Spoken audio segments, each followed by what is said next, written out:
মাছ নিয়ে মহাভারত রীতিমতো তুঙ্গে তর্জায় রাজধানীতে। আর এরপর ফের মহুয়া মৈত্রের পোস্ট সোশ্যাল মাধ্যমে। তিনি লেখেন, বিজেপির গুন্ডাদের চিত্তরঞ্জন পার্কের ভিডিও 100% সত্যি। যদি এটা বিকৃত ভিডিও হয় তাহলে দিল্লি পুলিশ তার বিরুদ্ধে মামলা করুক। একেবারে ওপেন চ্যালেঞ্জ ছুড়ে দিয়েছেন মহুয়া মৈত্র। দেখুন তার সেই পোস্টও আপনাদের সামনে রাখছি আমরা। মহুয়া মৈত্র তিনি লেখেন, বিজেপির গুন্ডাদের চিত্তরঞ্জন পার্কের এই ভিডিও 100% সত্যি। যদি এটা বিকৃত ভিডিও হয় তাহলে দিল্লি পুলিশ তার বিরুদ্ধে মামলা করুক। পোস্ট তৃণমূল সাংসদ মহুয়া মৈত্রের।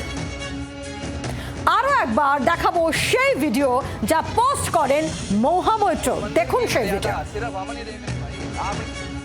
सभी भाइयों से यही आदेश है कि जो भी मंदिर के साथ ये बाजार है तो इसमें जो है ये होना नहीं चाहिए।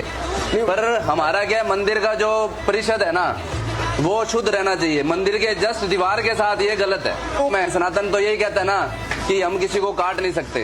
आप कहने वाली बात हो जाती है कि আর এই পুরো বিষয় নিয়ে কেন্দ্রীয় শিক্ষা প্রতিমন্ত্রী সুকান্ত মজুমদারের বক্তব্য শুনবো। जो मान रहे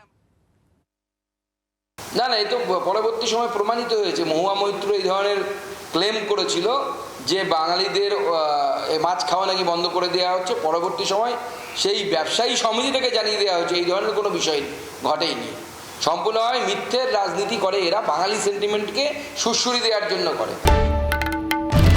বাংলার আওয়াজ, বাঙালির আবেগ, জি 24 ঘন্টা।